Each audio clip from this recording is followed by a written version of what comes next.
This is Providence Television International, the game changer.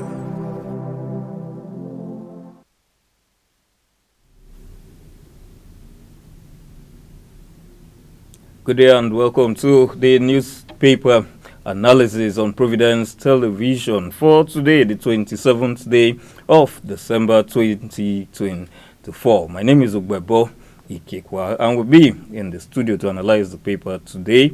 Or rather, to analyze the papers today is Dr. Emmanuel Igariba. You're welcome. Well, I'm still reeling from the delight of having been through Christmas, even though it was bleak for very many people. But we thank God that we went through it. Exactly. Another Christmas will be for next year. But we are still in the season, the Yuletide season, and we are waiting eagerly for the new year to come in. Exactly. Yes. Well, we'll move straight down to the papers, and we'll be starting with the Vanguard newspaper, where we have 2.7 trillion naira power generating companies' debt, endless grid collapses, ruin federal government's 6,000 megawatt plan. Well, one shouldn't be surprised at this. No, if people are surprised, I'm not. I mean, the headline there says we should expect more grid collapses, right? Good. But that's not good for the country. It's not good for our national development efforts. It is hoped that the incoming year will bring in more opportunities for us to do it well. There's no reason why the disco should be talking about debt and things like that if they up their game appropriately. But I think that what government should do almost immediately is to be able to fortify those facilities and ensure that those dams that are not well structured for now get what they deserve. Okay, I understand that so many millions are voted in year out to be sure that we don't experience any collapse of dams. And once a dam collapses, it affects the national grid. And that's what we experienced in this outgoing year. So I should think that government should up its game properly and to be sure that things are done in accordance with laid down rules and procedures. There should be no rough edges, actually. None.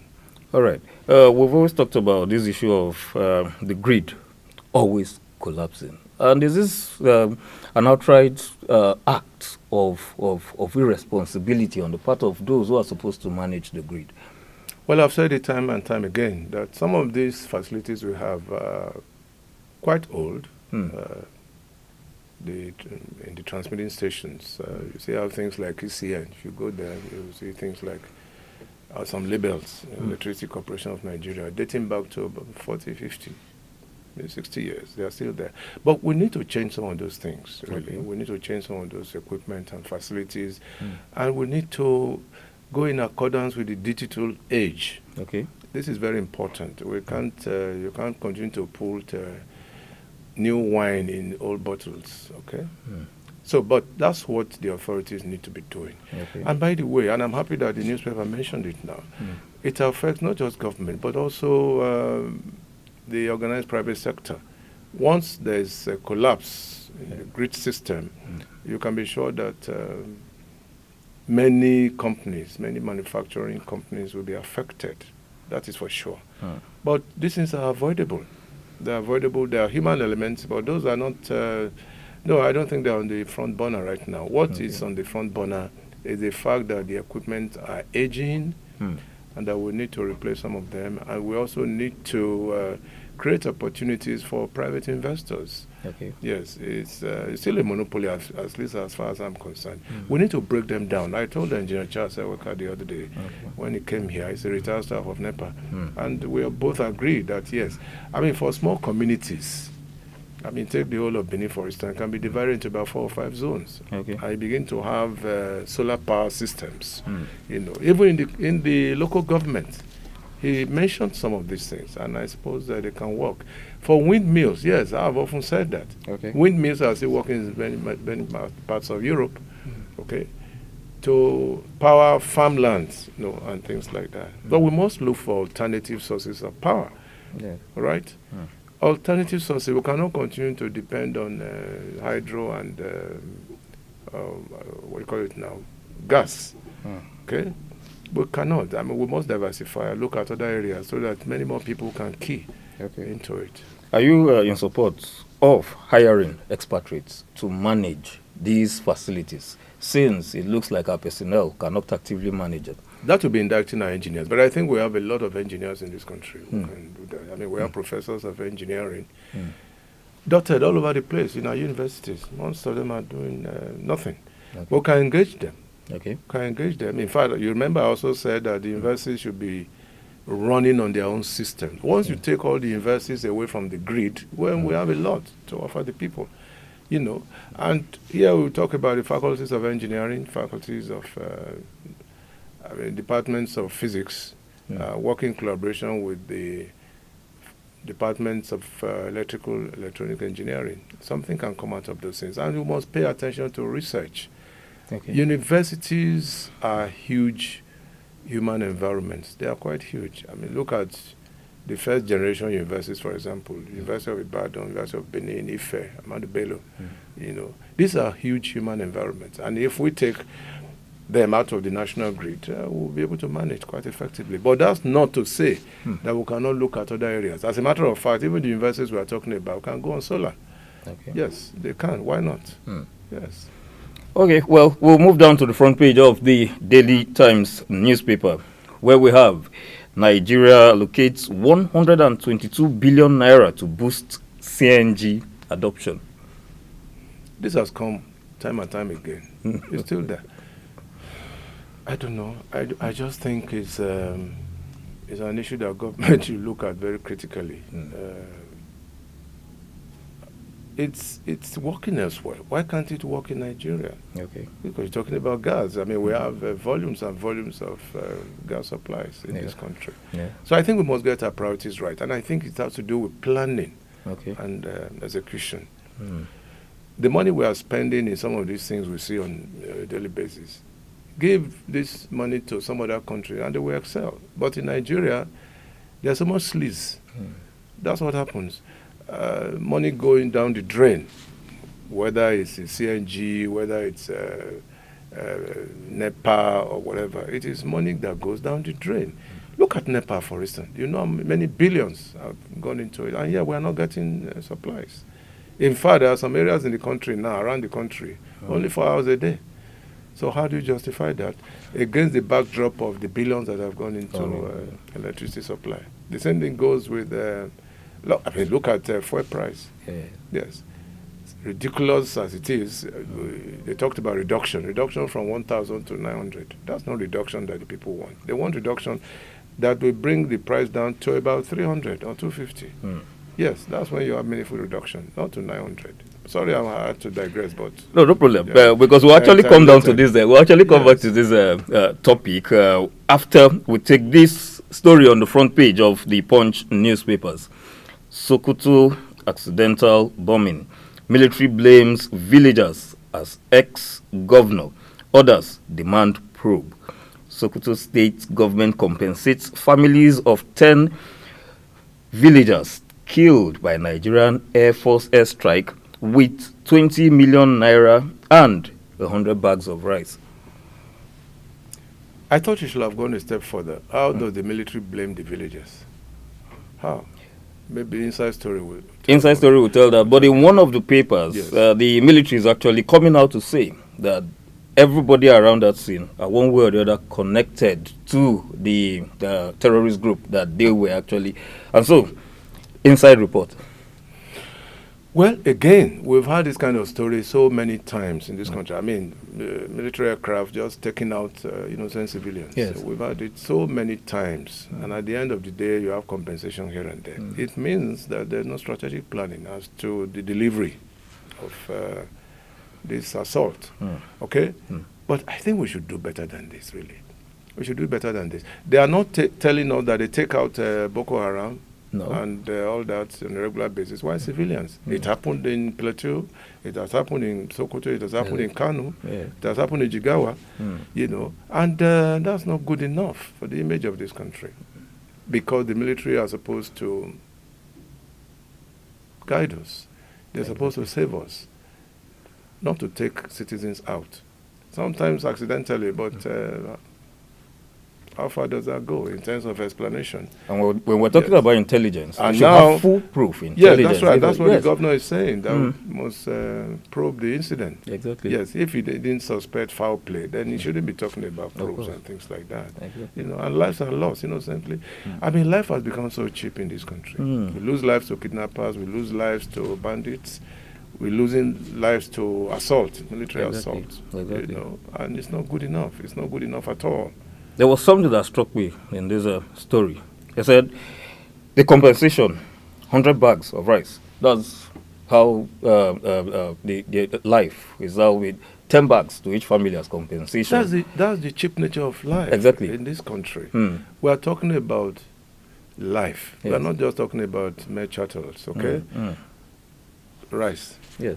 What has that got to do with life 10 that bags has of been rice. lost? 20 million to We be are shared. not even talking Right. about giving, I mean, obviously some of these people who died, they must have left children behind. Definitely. Yes. Mm. I do know that many of them are out of school or something. But the ideal thing to do is to be able to cater to their children Yes. up to the university. Mm. That's when compensation will be meaningful. Yes. Bags of rice, in the next 1 or 2 quarters, those bags of rice are consumed completely. We're talking about 10 villagers. And so for 20 million given out, that was about 2 million to each of the dead villagers. Mm. And then 100 bags of rice, that's about 2 million and 10 bags of rice to compensate for life.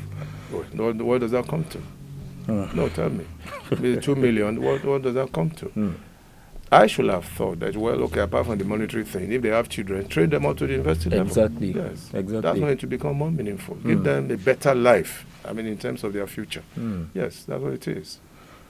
Well, we'll now come back to the front page of the Guardian newspapers. 2024, the good, the bad, and the hard lessons of a challenging year. What's your take on this? Well, it calls for very sober reflection. I mean, this has been a very terrible year, really. I mean, terrible in the sense that there are so many disasters, so many disasters in this country, and so much hunger, never before seen in this country. So much so that people die trying to scamper for food, Yes. okay, which has Yeah. never happened. Mm. Not even during COVID. Oh. Yes. Not even during COVID, when people were going for food stolen and kept in warehouses. Now, we didn't have too many casualties, if we had any at all. Okay, but now, it's like a war-ravaged country. Exactly. Okay, when we lost over 60 people just trying to get food. We were lucky in Benin. I mean, for instance, one of our security people came to tell me that he went to St. Joseph here, Yeah. very close to us, and the crowd was huge. How they managed to control it, I don't know. But you see, this is the result of what. Let me show that Guardian story again. I mean, we are looking at a year that has been very bad, pretty bad. I mean, in terms of the ability of the authorities to provide the essentials for the people. Okay, in what areas have we had pluses?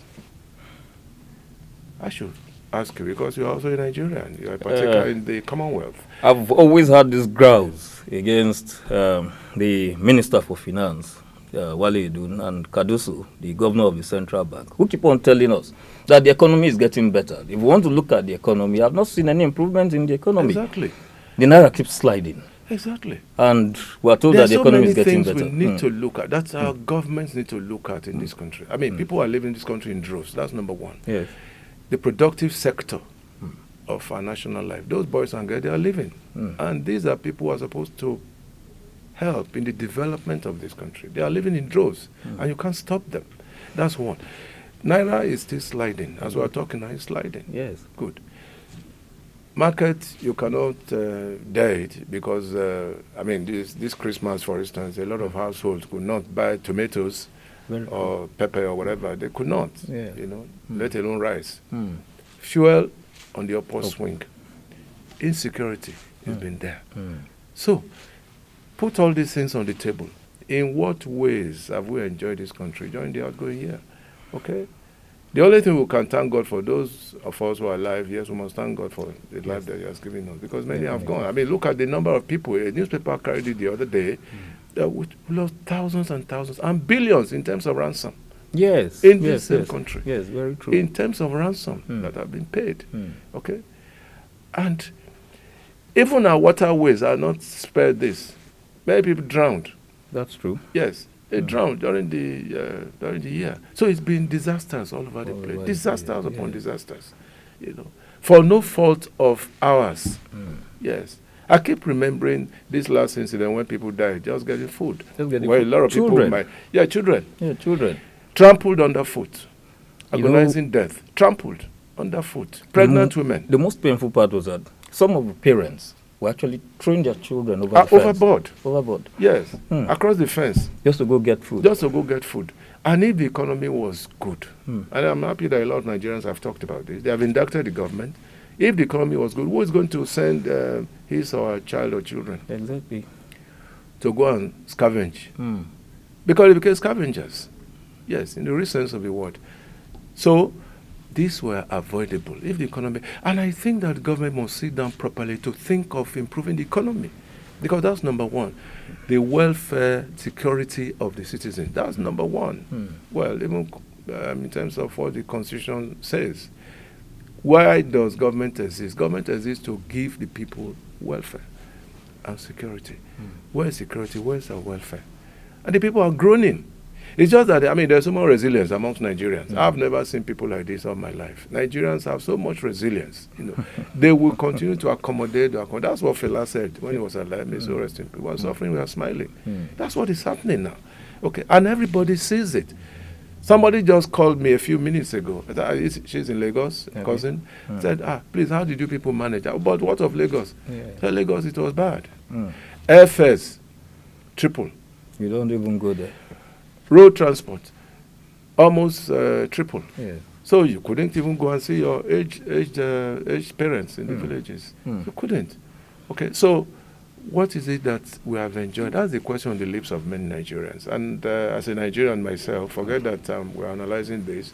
One who is not particularly happy. Yes, exactly. Nigerians are not happy. Okay. The Guardian actually captioned this, hard lessons. I remember so many people had to learn how to trek this year. Of course, yes. I have a few friends who have abandoned their vehicles. They can't cope anymore. They can't buy fuel. And you can't blame them. One even told me that they go to church. They use their car only on Sunday when they go to church. Outside that, they cannot. Yes. Businesses are crumbling fast. Yeah. Job cuts on a regular basis. Exactly. Job cuts. And job losses, to be more appropriate. So we must, and 2025, a lot of people have even predicted that 2025 will be worse. Well, why are we tied to the apron strings of these terrible organizations, IMF and the World Bank? They will take some of these things to you. You must do this, you must do this, you must do that. Why? I know of many countries who have broken ties with IMF and the World Bank because they are not helping them. They will not look for your good side because they want you to continue to be appendages, which is what we loosely call neocolonialism sometimes. Okay? So that's the way it is. Well. On this note, I want to say thank you so much for watching. Dr. Gariva has a parting shot for us. The parting shot is 2025. For heaven's sake, let Nigerians have a better life this coming year. Let government do the needful. Federal, state, local government, let them do the needful. The welfare of the people. That should be paramount. Many people are praying every day that 2024 should just go away quietly. Because it's been a terrible year. It's been a terrible year for most families. Terrible, terrible year.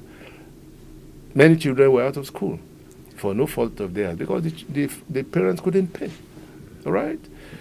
So government must, not just government, politicians, they must think inwards and know that whatever they accumulate, not acquire, whatever they accumulate, it's primitive accumulation really. You buy a car worth about 200 million when people around you have not eaten, they're hungry. You are buying a car for 200 million. And they buy bulletproof cars. What do you need bulletproof cars for? Tell me. Let me mention it just doesn't make sense. Let me mention this before we go. You said the government, you said the politicians. I think you skipped the religious leaders. Well, they are part of the fray, really, because, yes, I'm happy you mentioned this. Our religious leaders should just be what they are supposed to be, as a beacon of light. Many of them have joined the politicians. Many of them. They have look at, see, Look, go to the social media, the kind of cars they drive. Whereas their people are suffering. Fleets of cars, expensive cars. The lease sometimes could be about 150 million. Some of them have jets, private jets, that they use maybe twice or thrice in a whole year or half a year. Why do we need to create phantom lifestyle? Phantom. Yes. That just shouldn't exist. All in the name of trying to make up, create a difference. A class struggle, by the way. The difference between us and them. Class struggle. We are here, they are there. Other religious leaders should put governments on their toes. Yes. They should put government on their toes. All these politicians that you see. Look at senators. They are crossing over now. They are from one party jumping into the other one. Yes. Shamelessly. Some of them, shamelessly. They are jumping from one party. Parties that put them into positions. They have abandoned some of those parties and jumped to the other one. Very true. Why? Because of lucre. Lucre. Money to grab. It is terrible. They should go. I said it here. Yes, I said it here many weeks ago. Some of these are people, politicians and all. Let them go out in the night, incognito. Even some governors, they can do that. Let them go incognito. They can drive themselves in the cover of the night. Let them know what people are feeling.